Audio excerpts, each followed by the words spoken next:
Os nazistas começaram a perseguir os poucos negros que tinha na Europa. E os judeus disseram assim: bom, nós então não somos negros, não vamos fazer nada, não tem nada a ver com isso. Depois os nazistas começaram a perseguir os gays.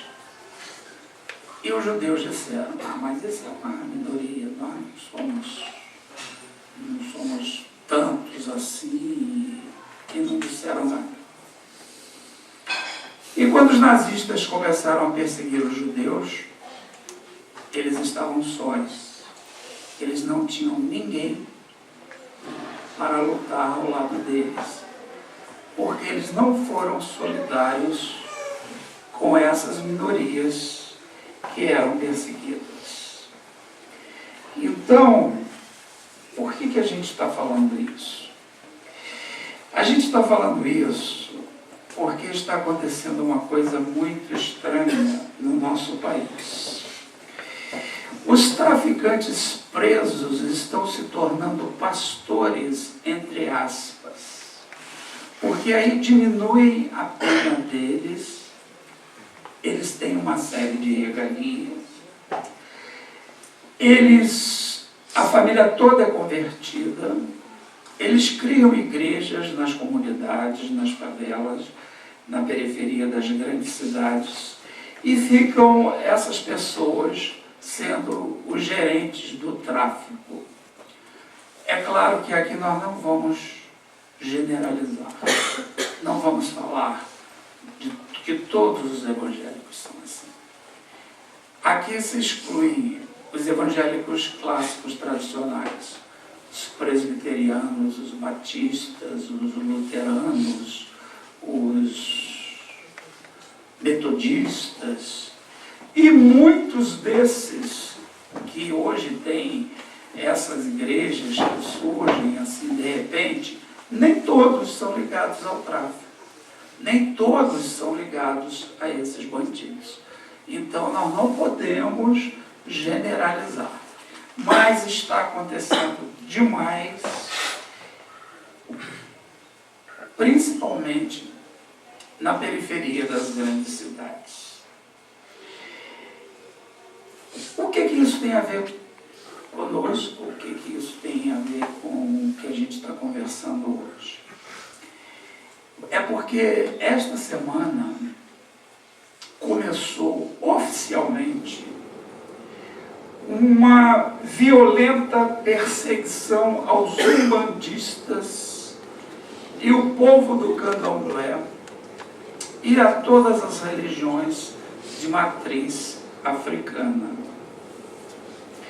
Nós vemos aqui no Globo de sábado um despacho de um juiz que nega a retirada de vários vídeos do YouTube ofensivos ao povo do candomblé e da Umbanda. O despacho de um juiz carioca que rejeitou a retirada de vídeos ofensivos postados na internet contra praticantes da Umbanda e candomblé, alegando que tais crenças não constituem religião, abriu uma verdadeira guerra santa no judiciário. O procurador da República, Jaime Mitropoulos, do Ministério Público Federal, recorreu dessa decisão de Eugênio Rosa de Araújo, da 17ª Vara Federal do Rio, é o nome do juiz, suscitando mais uma vez o debate sobre o preconceito e a intolerância que cercam os ritos afro-brasileiros em declínio nas últimas décadas, num país que assiste a um crescimento incrível do número de evangélicos, vamos colocar esses evangélicos entre aspas, neopentecostais, tradicionais e perseguidores de umbandistas e do povo do candomblé. Então, exatamente, nós não podemos ficar naquela posição que ficaram os judeus. Eu não sou cigano, eu não sou gay, eu não sou negro, eu não sou do candomblé. Nós somos uma casa kardecista. Eu branca, francesa. Nós não podemos ter essa postura, né? Até porque, eu vou abrir um parêntese aqui, e vou dizer que aqui na nossa casa, como na maioria dos centros ditos chamados kardecistas, que na verdade é uma colocação equivocada, são centros seguidores da doutrina espírita codificada por Allan Kardec. Quando a gente fala centro kardecista, fala erradamente, porque está promovendo um culto à personalidade de Kardec. E era a última coisa que ele queria. Ele queria divulgar a doutrina dele e não um culto à sua pessoa. Então, nas casas espíritas sempre há manifestações, como na nossa aqui, de vovô, de caboclo, de vovô, de preto velho. A Gisele já explicou isso aqui na palestra da semana passada, que foi a encarnação em que eles viram a luz própria, a sua libertação através da humildade, porque na condição de escravos no Brasil, eles começaram a trabalhar no seu orgulho, a sua vaidade, a sua arrogância, como do tempo que eram nobres, brancos, ricos e poderosos na Europa. Então eles reencarnaram como escravos negros no Brasil, trabalhando nas todas as condições desumanas que nós conhecemos, e eles se apresentam dessa forma como uma maneira de gratidão e também com medo de que um dia possa novamente haver uma recidiva, haver uma recaída no orgulho, na vaidade, na ambição, na arrogância, no apego. Eles se apresentam dessa forma. O preconceito que existe contra o negro no Brasil é tão grande que as pessoas dizem assim, as pessoas não sabem da luminosidade desses espíritos que são desses cultos de matriz africana, e dizem assim, mas como? Eu estudei e tal, agora vem aí um preto velho falando errado, falando como assim? Né? Agora eu vou contar para vocês uma historinha. Uma vez uma pessoa questionou um preto velho por que ele tinha falado assim, acho até que Gisele contou isso também. Aí ele falou assim, se você quiser ouvir o doutor alemão. E aí deu uma sacudida lá e começou a falar em alemão. Porque essa questão de ser da África, falar feito preto velho, falar como alemão, como japonês, como chinês, falar em latim, falar em espanhol, em português, isso é uma cultura daqui da terra, dos povos, da história daqui da terra. No plano espiritual, o que equaliza é o valor moral, espiritual, fraterno dos espíritos.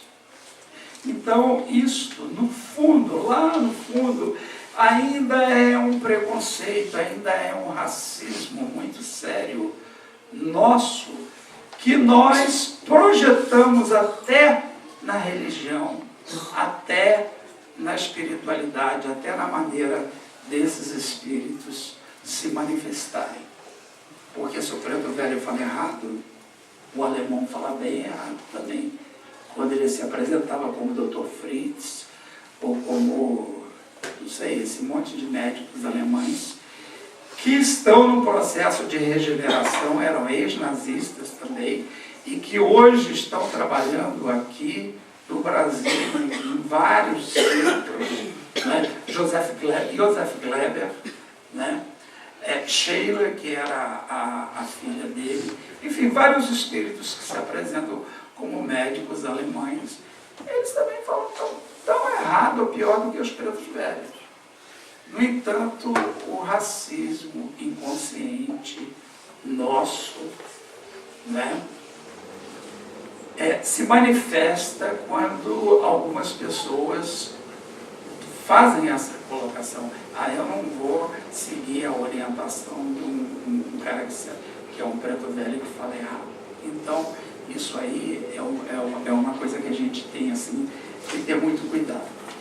Então, outra coisa que eu também queria falar. Ao negar a retirada do YouTube de 15 vídeos que denigrem e deslegitimam as práticas afro-brasileiras postadas por pastores ou representantes de igreja evangélica, o juiz sustenta que uma religião deve ser baseada num livro central, como o Corão e a Bíblia, e que deve ter um Deus único e ser venerado.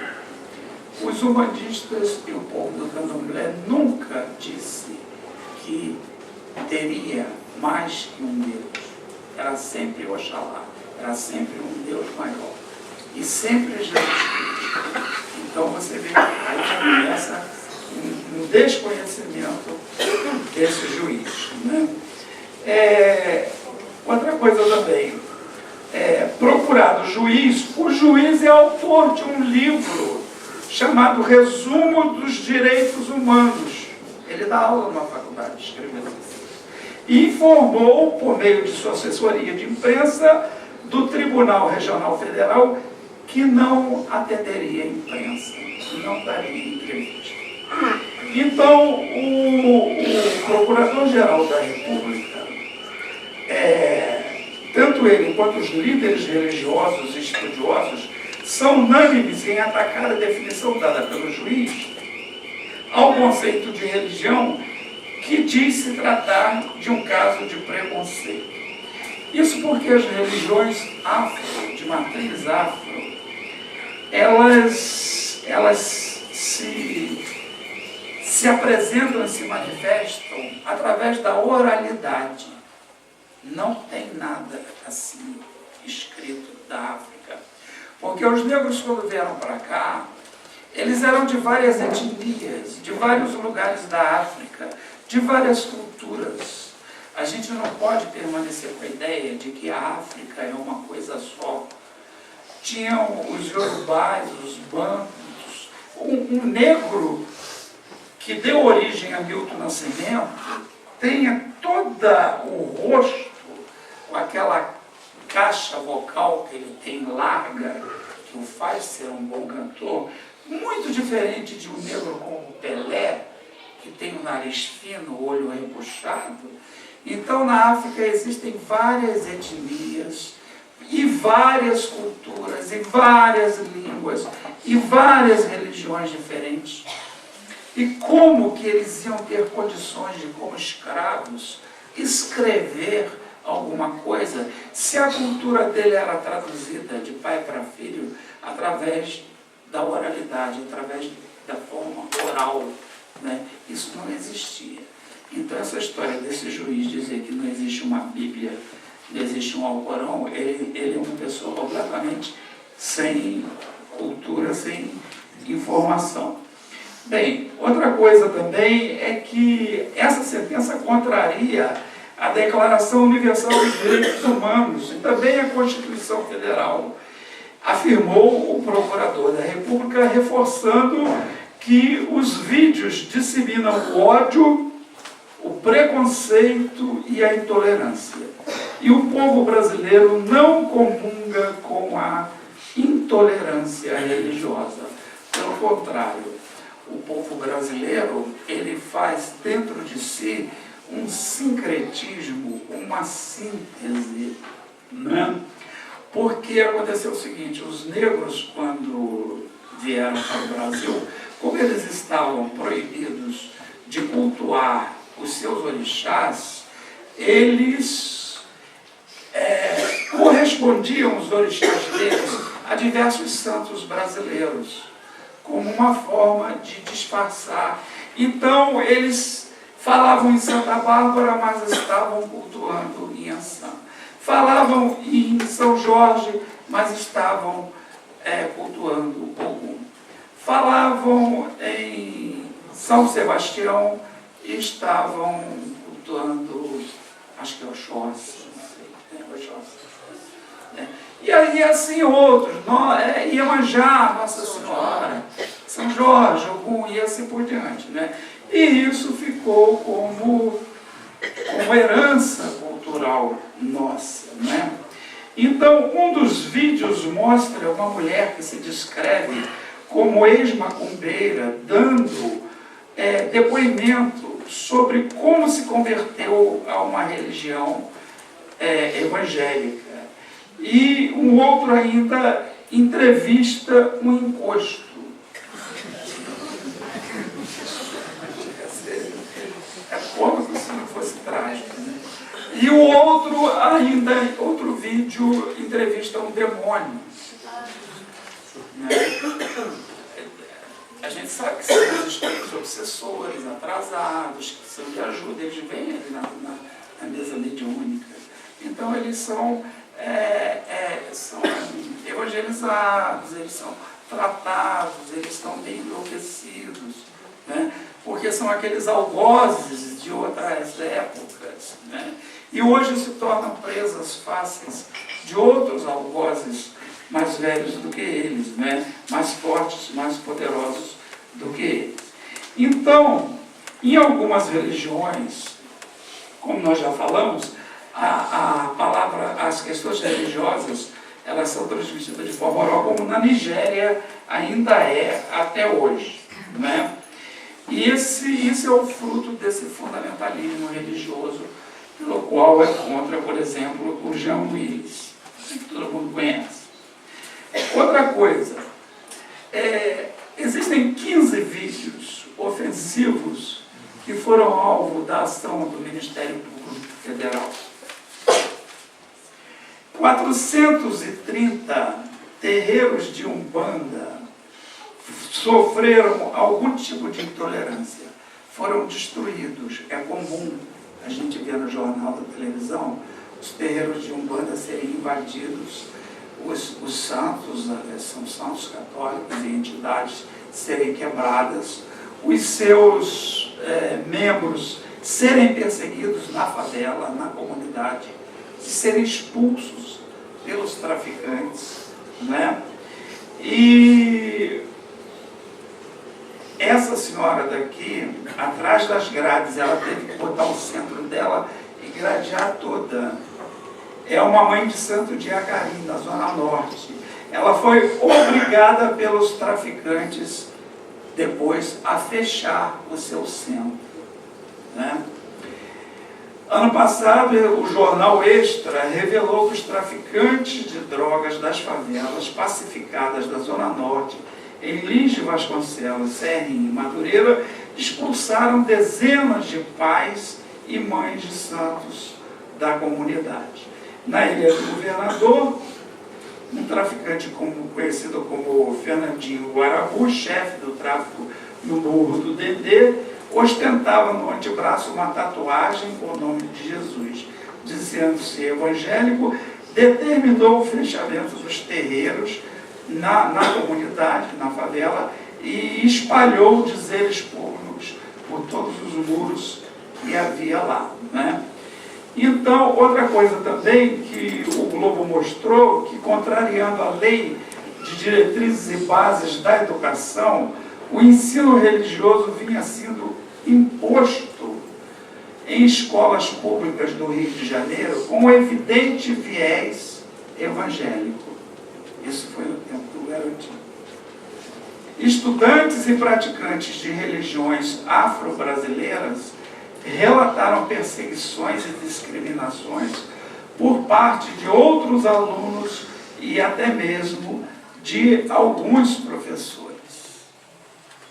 Gente, isso tudo eu vou repetir, estou falando isso porque a gente não pode compactuar por omissão ou por comodismo com isso.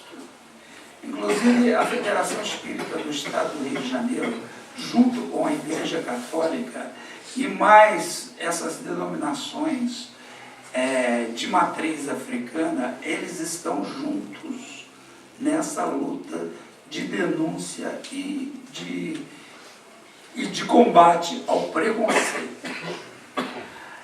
Aqui também tem uma coisa muito interessante, que é o seguinte: eles também procuram cooptar essas pessoas, porque a Clélia até tem uma irmã que mora em São Paulo, que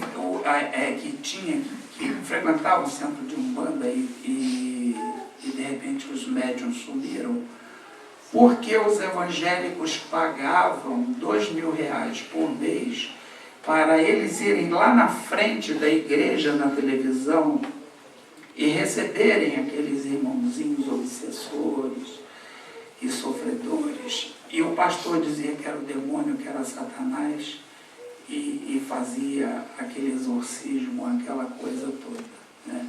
É um compromisso moral muito sério um médium se prestar a esse papel por causa de dinheiro.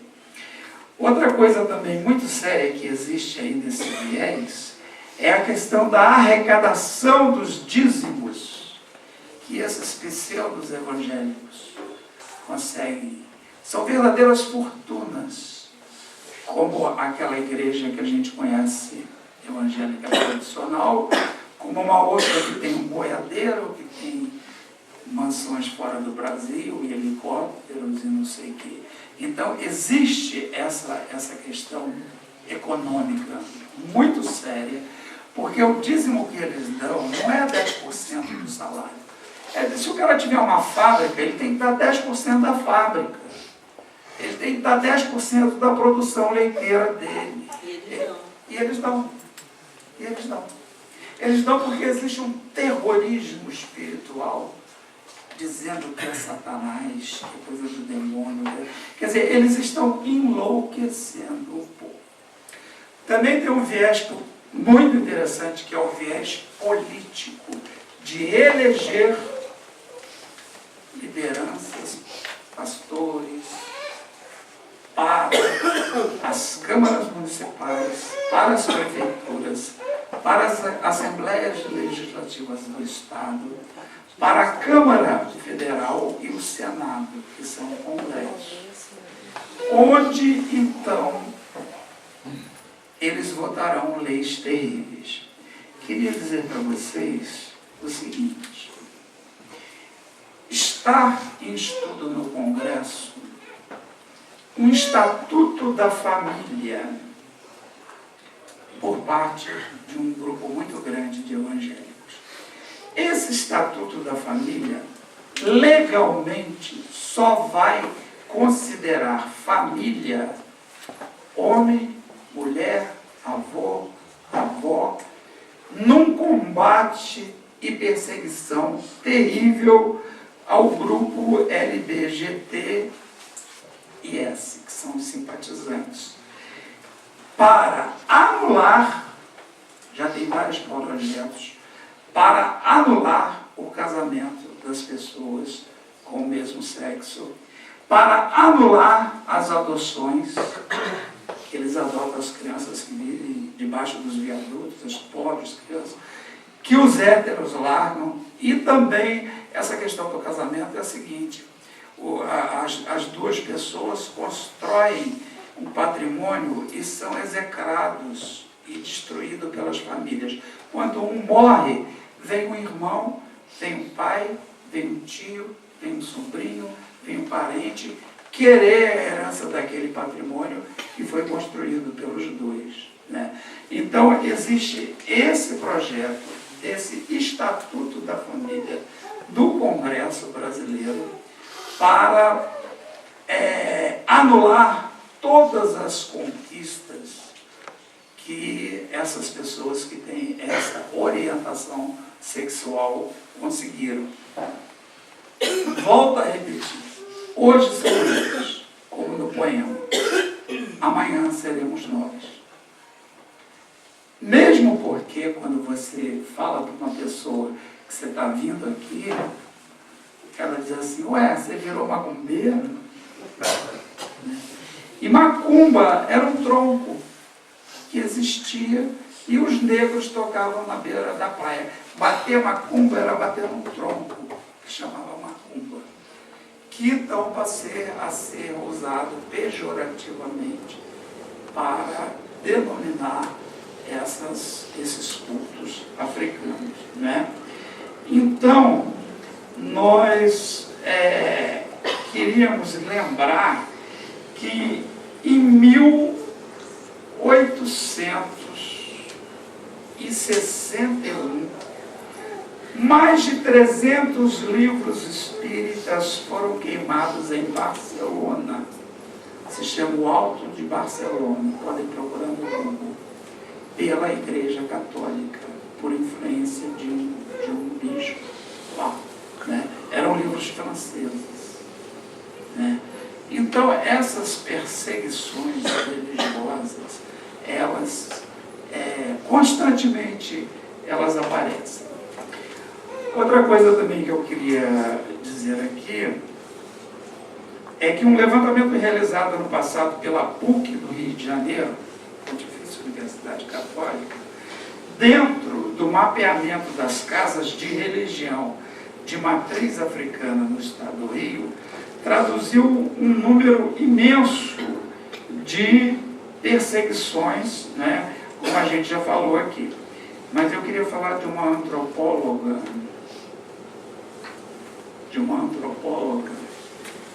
da PUC, ligada também aqui, a antropóloga e professora, não, essa da UFRJ, Ivone Medi, especializada em religiões de matriz africana, chama atenção para um fenômeno que não deveria dominar o ambiente do Estado do Rio e do Brasil. O Estado deveria, de alguma maneira, manter-se mais ou menos isento. Existe, sim, uma disputa religiosa. A especialista não teve acesso ainda ao conteúdo dos vídeos, mas classifica o argumento da sentença do juiz como absurdo, e o que mostra o desconhecimento, né, desse juiz da antropologia da religião, e desconhece a legislação brasileira, desconhece a Declaração Universal dos Direitos Humanos e desconhece, como juiz, a Constituição brasileira. Então, era isso que eu queria trazer para nós aqui, né? Essa questão da intolerância religiosa, que a gente vê às vezes essas meninas da África que foram sequestradas, a questão do véu na Europa, se pode, se não pode, porque as leis da França são maiores do que as leis culturais de um povo, mas as pessoas esquecem que durante séculos esses povos da Europa exploraram esses povos que viviam no norte da África, principalmente na Tunísia, né? E hoje, na Argélia, né? E hoje eles têm cidadania francesa, né? Na Martinica, na América Central, né? Aqui na Guiana Francesa, que é na América do Sul, lá bem ao norte do Brasil, que faz fronteira com o Brasil. Então, essas pessoas, elas, muitas, a maioria, tem a cidadania francesa. Então, lá existe bastante também essa questão do conflito de cunho cultural, assim. E também uma situação socioeconômica muito difícil, porque eles vivem na periferia, no subúrbio das grandes cidades, Banlieue, né? Banlieue, né? É porque Clarice é uma prima minha que mora na França, que está aqui hoje, por isso que eu perguntei. Então, bom lugar, né? Seria literalmente a tradução, mas não é, né? Não é. É a periferia da periferia da periferia. Gilson, eu posso fazer uma pergunta? Ah, claro. Você falou aí que a religião católica está assumindo as matrizes africanas também. A defesa. A defesa, né, nessa luta. E tem que fazer, quer dizer, como você falou do judeu, não pode ficar por fora, porque já agora há essa exacerbação às religiões umbandistas. Mas há algum tempo atrás, houve também uma perseguição, e existe, ao catolicismo, através de quebra de imagens, de quando é comemorado Nossa Senhora Aparecida, tem vídeo no YouTube também que o cara quebrou, chutou. Então, a santa, né? Chutou a santa e quebrou. Depois ele soltou e se converteu ao catolicismo. Não sei, mas isso daí não foi um caso. Hein? A gente tomou uma coisa. Tomou uma coisa. Mas não é um caso único. Isso acontece também. Então, é aquele negócio começa com os umbandistas, isso se houver, Mas é o poema do Baiano. vai se ampliando, com certeza. Eu não posso dizer, eu não sou gay, eu não sou judeu, eu não sou cigano, eu não sou. Né? Eu não sou um bandista. Não é comigo. Não é comigo, eu não sou um bandista. E as pessoas às vezes pensam que a doutrina espírita é uma doutrina, ainda fazem essa conotação de como religião, que religião tem que ser uma coisa alienada, que tem que ser. Não. Religião se a gente prova que está religado com Deus, está religado com a mensagem de Jesus, cada um é responsável por todos, e todos são responsáveis por cada um. Né? Eu não digo que nós, aqui na nossa casa, aliás, eu não estou falando em nome da Federação Espírita, não. Eu estou falando em meu nome e em nome da linha da nossa casa, porque aqui tem orientais, aqui tem vovô, tem caboclo, tem preto velho, tem povos indígenas, espíritos, né? Estou falando, que fazem esses tratamentos todos que nós conhecemos aqui. Fala, Vera. Lembrar duas coisas. Uma, que o Estado tem que ser laico. É verdade. Senão nós vamos ter uma teocracia que é um grande atraso. Outra coisa, há um tempo atrás, na Câmara Estadual do Rio de Janeiro, os deputados evangélicos, que era uma quantidade bem grande, por sinal, eles pararam os trabalhos da casa para fazer um culto dentro da casa com o dinheiro dos nossos impostos. Eles não vão lá para isso. Lá não é igreja. Nenhum culto. Né? E as coisas começam assim. Quando for amanhã, eles vão querer anular o dia dedicado a Zumbi em 20 de novembro. Né? E vão por aí afora. Então a gente tem que. Eu não digo que se vai tomar nenhuma posição, vamos aproveitar que vai ter a Copa, vamos aí fazer uma passeada. Não é nada disso. Mas fiquem atentos. Fiquem atentos. Não deixem de ler, não deixem de estudar, não deixem de acompanhar as coisas, né? As coisas, porque tem mais ou menos uns 15 anos, eu e Clélia, nós estávamos. Era um Réveillon e a gente achava muito bonito aquele negócio de jogar flor no mar, né, jogar flor no rio. Estávamos ali na ponte. Mas o inferno dos evangélicos em cima da gente, não faz isso é para Satanás, e não sei o quê. Isso já tem uns 15 a 20 anos. Eu acho que a gente pode falar, Júcio, também, em nome da federação, porque é um assunto que está sendo discutido e é pertinente, porque não só os espíritas, mas os evangélicos, de todas as linhas, com exceção dos neopentecostais, né, que tem sim, os evangélicos uma prática ainda também são discriminadora. contra isso, a gente já comentou aqui. E eles estão unidos exatamente na defesa dessas pessoas que praticam a religião. E uma das coisas que a nossa Constituição diz é a liberdade religiosa. Nós temos que ter a liberdade religiosa. O Frei Luís, quando estava no centro da cidade, Frei Luís sempre fez, né, o Centro Espírita Frei Luís sempre fez um trabalho excelente de tratamento, até hoje uma referência bastante importante dentro da doutrina espírita. E eles tiveram que sair, porque foram expulsos, literalmente, foram apedrejados, já há uns 10 ou talvez mais ou 20 anos, né? Muito mais.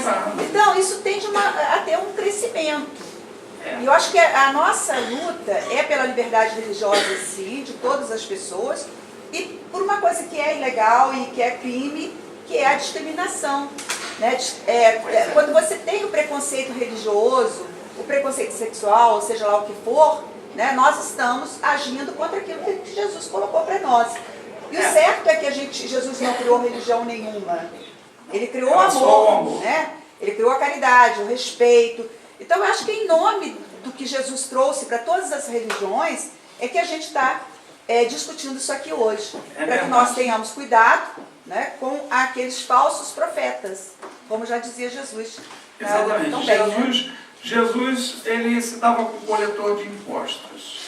E aí, que é o Zaqueu, e aqueles rabinos mais ortodoxos querendo colocar Jesus contra o próprio povo, falou assim, você acha que nós devemos pagar imposto?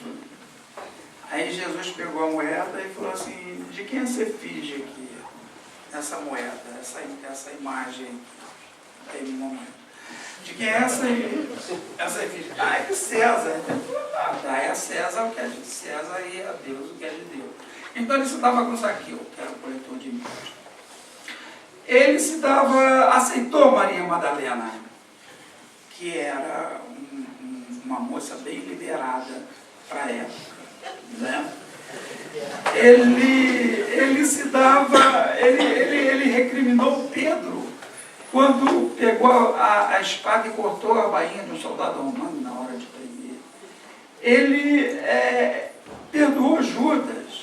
Judas hoje é um espírito luminosíssimo. Ele ajuda nos tratamentos, nas curas, trabalha com os médicos e com os suicidas, né?